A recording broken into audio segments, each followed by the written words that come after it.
Good afternoon. Today we will be talking about uh, the changing world order under the influence of corona pandemic. Now it is more than 2 months since this epidemic started. तो उसके कारण से क्या क्या महत्वपूर्ण बदलाव आए हैं. There are many changes in the world politics which we have been reading and receiving uh, as a researcher and as a student. What does it mean for us? How the world is going to be after the post corona, economically, politically, and socially. So there are many fundamental changes which we perceive reading different views from the different parts of the world. Let's begin with how did it start and what was the major controversy related to this pandemic. All we know that it started in one of the provinces of China that is called Wuhan, and almost for more than 1.5 months China did not let the world know about it. This is a kind of pandemic, nor it did inform to WHO and the world, and secretly. Now the pandemic has started in China, and China did not let the world know about its reason, and for almost more than 1.5 months. But secretly, what it did transfer the populations from, it did restrict the movement from Wuhan to other parts of China. But it did not restrict the flights from Wuhan to the different parts of the world. So it is a kind of conspiracy. It is a kind of, we can call it, it has started with the malified intention. You wanted to protect yourself, but you did not want other parts of the world to know about it. And that is how the flight from Wuhan to Spain, flight from Wuhan to Italy, and many other parts of the world continued for almost 1.5 months. By the time this virus has spread to the European countries, many Asian countries, and that has created a havoc, as we have been watching in the last few days and weeks, that every day more than 5 to 6,000 people are dying in America. This is a kind of, the toll which is taking place in America is much more larger than the casualties which occurred during the Korean War crisis and any other crisis where America faced it. So this is a kind of a pandemic जो पूरी दुनिया के लिए एक सामत बन गया है. अब इसमें क्या बदलाव की गुंजाइश है? जैसा कि कई विद्वानों ने कहा कि ऑथोरिटेटिव रिजीम ने इस पैंडेमिक में बहुत अच्छा काम किया.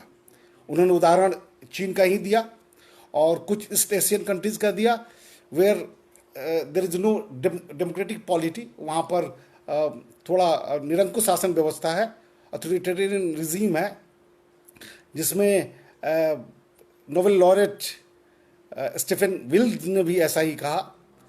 लेकिन फुकुयामा का अंडरस्टैंडिंग दूसरा था. भारत के पूर्व विदेश सचिव और एनएसए शिवशंकर मेनन ने भी कहा कि it is not about the political regimes, but it is all about the state which has acted earlier, जिसमें उन्होंने महत्वपूर्ण रूप से 3 देशों का नाम गिनाया, जिसमें साउथ कोरिया, ताइवान, हांगकांग. और इन सारे देशों में पैंडेमिक को बड़े ही अच्छे तरीके से चुनौतियों को सामना किया गया. Why it did happen? Because they anticipated and they acted upon the instructions which was emerging there. So that is how it controlled. तो उनका कहना है कि it is not all about democracy versus authoritarian regime. It is all about the state action which anticipated a kind of changes which is taking place, and on the basis of that they acted upon it. तो ये कहना कि चीन ने बहुत अच्छा काम किया है और चीन ने वुहान से वो सारे पैंडेमिक को ख़त्म कर कर एक नॉर्मल लाइफ को रिस्टोर किया है। फिर हमने देखा कि वहाँ पर रिविजिट हुआ, वायरस का रिविजिट हुआ। तो ये अपने आप में इस बात की कवायद है, इस बात को चीन के सामने ये बातें स्पष्ट होती हैं कि चीन ने पूरी तरह से इस वायरस पर विजय प्राप्त नहीं की है, क्योंकि चीन एक ऐसा कंट्री है, कम्युनिस्ट कंट्री है, जिसका इकोनॉमिक स्ट्रक्चर तो कैपिटलिस्ट है, लेकिन पॉलिटिकल स्ट्रक्चर पूरी तरह से कम्युनिस्ट है, जहाँ से फ्लो ऑफ इंफॉर्मेशन बिल्कुल नहीं निकलता और लोग, दुनिया के लोग जान नहीं पाते कि वास्तविक स्थिति वहाँ पर किस तरह की है। तो परिवर्तन के तौर पर अगर जियो पॉलिटिक्स में अगर हम नज़रअंदाज ये देखें तो एक महत्वपूर्ण परिवर्तन ये कोरोना वायरस के कारण से नहीं, बल्कि ये पहले से चला आ रहा था, लेकिन definitely corona epidemic has speeded up the speed of the change of the geopolitics in the world. And the first fundamental change is a power shift from west to east. One of the leading scholar of international politics and ex-foreign minister of Singapore, Kishore Mahbubani, has written a book last year in which he talked about the decline of the US power and emergence of Asia. He did not call it single-handedly China will be the superpower, but the power is, he talked about how did the power shift from the west to east. तो उन्होंने ये भी कहा कि ये तो aberrations है, इतिहास का अपवाद है कि 200 सालों का अपवाद अगर छोड़ दें, जिसमें ब्रिटेन से लेकर अमेरिका 19वीं शताब्दी और 20वीं शताब्दी और 21वीं शताब्दी के उत्तरार्ध में एक सुपर पावर के रूप में आए, लेकिन उसके पहले का इतिहास अगर देखेंगे तो what did we see that it was not west but it was the east was on the dominant seat, it was on driving seat. तो वो फिर से शक्ति का स्थापना एशिया में होने जा रहा है। ये चीज़ें परिवर्तित पिछले कुछ सालों से हो रही थी, तकरीबन 2 दशकों से ये माना जा रहा था कि पश्चिम से पूर्व की ओर शक्ति का हस्तांतरण हो रहा है, लेकिन इस एपिडेमिक ने निश्चित रूप से उस परिवर्तन की धारा को और तेज कर दिया है और चीन एक महत्वपूर्ण शक्ति के रूप में स्थापित होगी, जैसा कि लोगों का मानना है। अब यहाँ पे एक महत्वपूर्ण प्रश्न ये उठता है कि अमेरिका के डिक्लाइन के कारण क्या है। एपिडेमिक में जो डेथ टोल दिन प्रतिदिन बढ़ता है, that is the one indicator, that is not only the one indicator. If you see the American policy in the last 2 and 3 years and a little before that, so America is withdrawing as a world leader from the different parts of the world. The clinic example is Afghanistan. The Trump, after becoming the president, he declared that America is not going to fight a far-long battle on the cost of American taxes on American people. And that is how it started withdrawing from Afghanistan. It also did withdraw from Middle East. तो ये परिवर्तन America का global leader के रूप में पिछले कुछ सालों से दिखाई दे रहा था और वो अपने आप को सिंक्रोनाइज कर रहा था, अपने आप को धीरे धीरे सिकोड़ रहा था और अमेरिका तक सीमित होने की बात कर रहा था, जैसा कि उसकी नीति में भी, डोनाल्ड ट्रंप की नीति में भी फर्स्ट अमेरिका की जो उनकी नीति है वो इसी बात की विवेचना करती है। Second important reflections of declining of the US power could be seen that this was the first time after the second world war during the epidemic, none of the countries of the world looked into the eyes of America for any kind of help, whether it is medical help or economic help or any scientific help. That was unprecedented, which has never happened before. So that showed that America as a global leader, the rest of the world are declined to they do not accept America as a global leader. क्योंकि अगर ऐसा होता तो तमाम देश जो America से गुहार लगाते थे, आर्थिक मदद की मांग करते थे किसी भी क्राइसिस में, अगर हम सेकेंड वर्ल्ड वार से लेकर अभी तक देख लें, मिडिल ईस्ट की समस्या तक देख लें, तो जब भी समस्या होती थी तो वो माना जाता था कि अमेरिका ही एक ऐसा देश है जो लोगों को सुकून पहुंचा सकता है. The third important indicator during the Gulf crisis in 1990s, when the senior Bush set the ball rolling by declaring the New World Order, when Iraq attacked Kuwait and in revenge America attacked Iraq, where he declared that now the New World Order begins from here. That New World Order was unprecedented power of America. That was a pan-America which unraveled any other power, because by the time Cold War was ended, none of the countries was adversary of America. It was a single-handedly one power that continued for almost 2 decades. वो चीज़ें भी समय के साथ साथ धीरे धीरे कमज़ोर पड़ती जा रही थी और आज की तारीख में पूरी तरह से खत्म होती हुई दिखाई दे रही हैं. Third indicator, most of the global institutions were following the footsteps of America. Whether we call it WTO, we call it WHO, or any other sister organizations of the United Nations.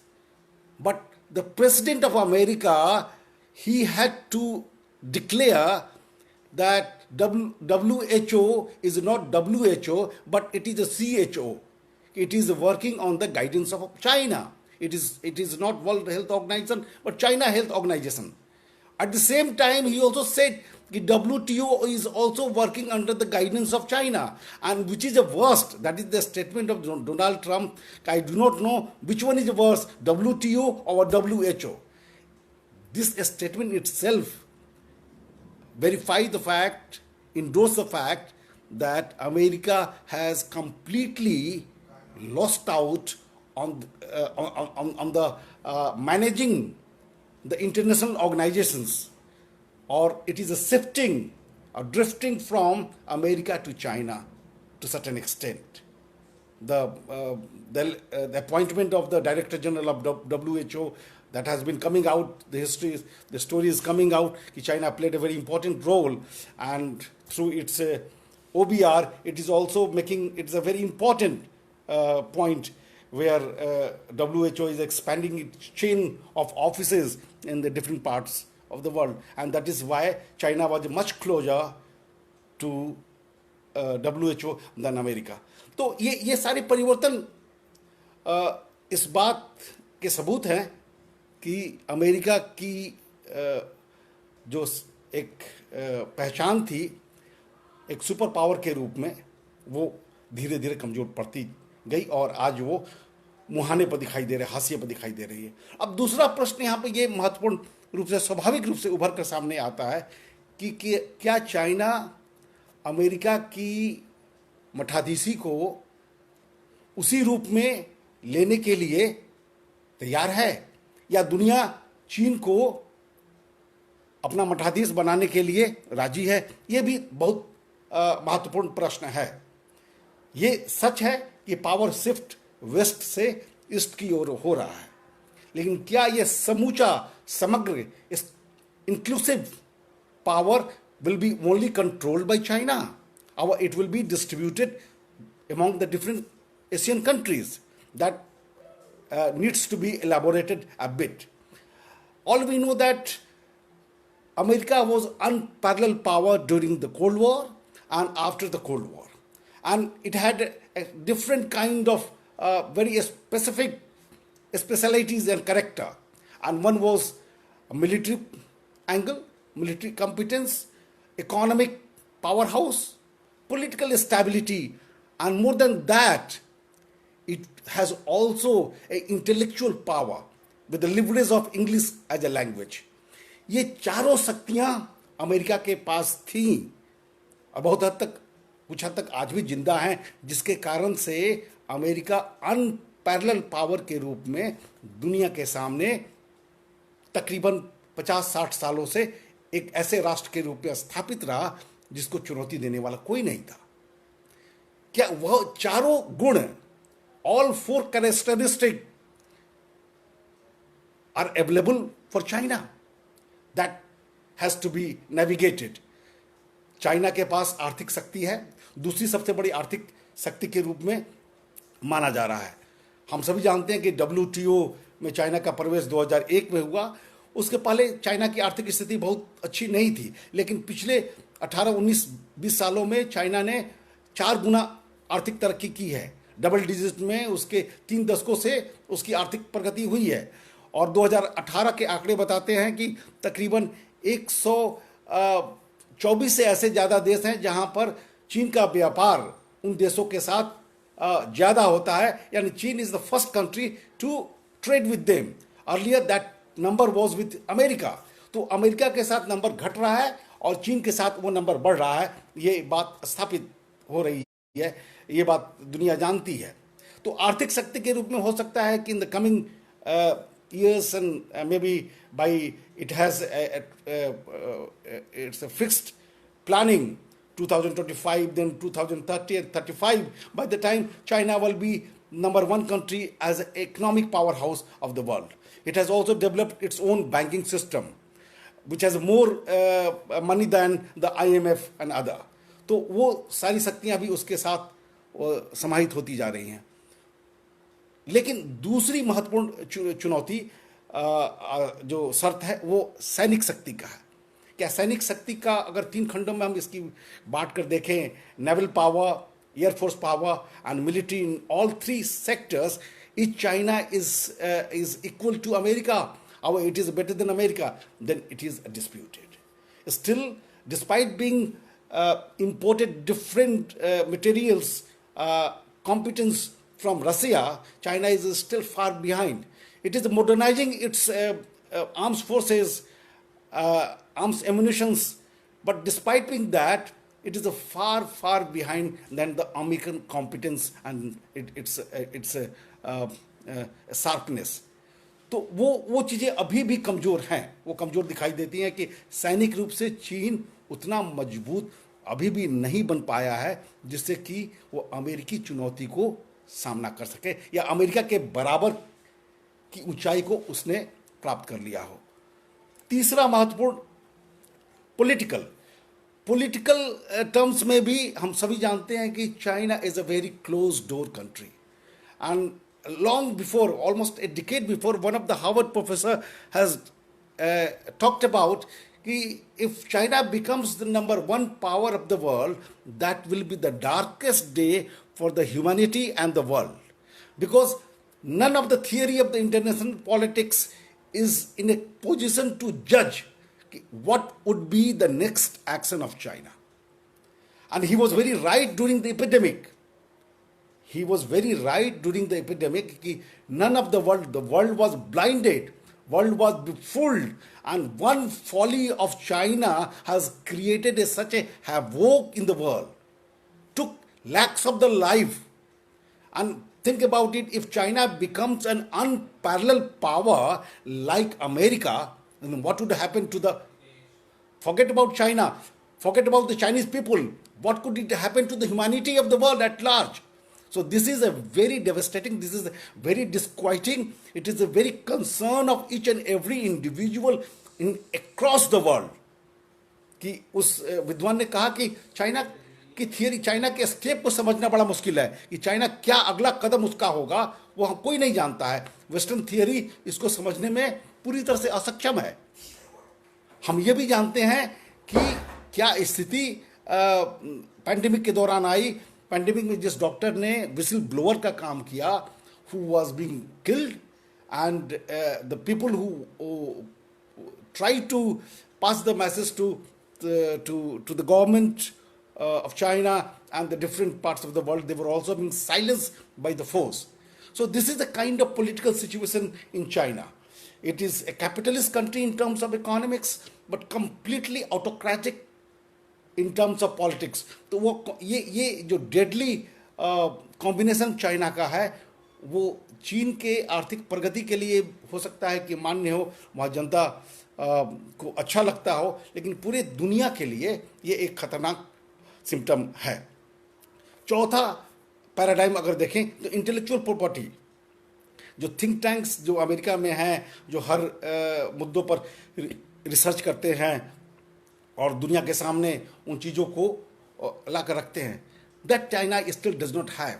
It has a many Confucius centres, but it is more a kind of a spy center. They are not open-handed research center of knowledge-based, creating a knowledge-based. तो China अभी भी उस तरीके से उन चीज़ों को समझने में, बटोरने में असक्षम है. अंग्रेजी उसकी एक मुसीबत है. वहाँ की जनता अंग्रेजी समझ अब बोलना उनके लिए मुश्किल है. तो वो नॉलेज पावर का होना, की कमी का होना चाइना के लिए एक मुसीबत का काम कर सकता है. तो प्रश्न यहाँ पर यह उठता है कि चारों पायदानों को अगर हम देखें तो उसमें से आर्थिक बिंदु को छोड़कर बाकी 3 अन्य मसलों पर चीन का कॉम्पिटेंस अमेरिका के बराबर का नहीं है. और अमेरिका के बराबर का नहीं है तो अमेरिका की तरह महाशक्ति बनने की क्षमता भी उसमें नहीं है. तो पावर शिफ्ट होगा, लेकिन ये पावर का बंटवारा होगा. जैसा कि हमने कहा कि there are many countries. Earlier China was one of the advocate for multi polar world, but when China became very strong and it had the confidence, it has the assumptions that it could be only single handed power, तब से वो multilateralism की बात नहीं करता. Chinese multilateralism is completely an opposite theory of the Indian multilateralism. तो जब हम ये बात करते हैं कि अगर अमेरिका की तरह चीन विश्व शक्ति नहीं बन सकता तो फिर क्या होगा, फिर बहुध्रुवीय व्यवस्था की बात दुनिया में कही जा रही है. और ये इंटरनेशनल पॉलिटिक्स के बहुत सारे थिंकर्स ने ये कहा कि मिडिल पावर्स के रूप में दुनिया के कई देश उभर कर सामने पिछले 2 दशकों से आए हैं, जिसमें भारत सबसे महत्वपूर्ण है, जापान एशिया में महत्वपूर्ण है, साउथ कोरिया भी इमर्ज कर रहा है, वेस्ट में जर्मनी है, लैटिन अमेरिका में ब्राज़ील है, अफ्रीका में साउथ अफ्रीका है. यानी 5-6 ऐसे देश हैं कि जो एक मिडिल पावर के रूप में काम करते हैं. They are the balancer and they can switch, they can change the dynamics of the world politics by putting their weight on the other side. तो ये 5 देश, जिसमें से ज़्यादातर देश ऐसे हैं जिनका अलायंस, जिनका संबंध अमेरिका के साथ बहुत अच्छा है. तो इसका मतलब ये नहीं हुआ कि America once again will become the super power as it was earlier, लेकिन इसका मतलब ये समझा जा सकता है कि अमेरिका के साथ अच्छे संबंध रहने का एक ऐसा माहौल बन सकता है जिसमें चीन को एक दुर्दांत महाशक्ति बनने से रोका जा सके. और जैसा कि हमने देखा भी है कि 2017 में क्वाड की स्थापना हुई थी, जिसमें 4 महत्वपूर्ण देश थे. तो एक मल्टीलैटरल फोर्स वर्ल्ड ऑर्डर की बात सामने एक दिखाई देती है, और वो उसमें बहुत हद तक सत्यता भी है और सार्थकता भी दिखाई पड़ रहा है. तो कुछ बातें सत्य कि अमेरिका डिक्लाइन कर रहा है, चीन मजबूत हो रहा है, लेकिन चीन के पास पूरी शक्ति नहीं आएगी. चीन will not become the single-handedly a superpower of the world in 21st century. And the third, the world is going to be the multilateral. अब चौथा परिवर्तन जो जियोपॉलिटिक्स में दिखाई दे रहा है, the challenges to globalization and democracy.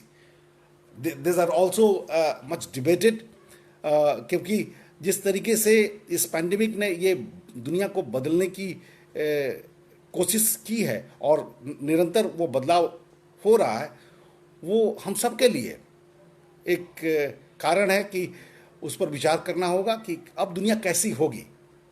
जो global village का कॉन्सेप्ट था, ग्लोब ट्रॉटर का कॉन्सेप्ट था, जो चेन ऑफ प्रोडक्शंस का कॉन्सेप्ट एमएनसीज के द्वारा आया, एक्सपर्टीज़ का कि एक कंपनी की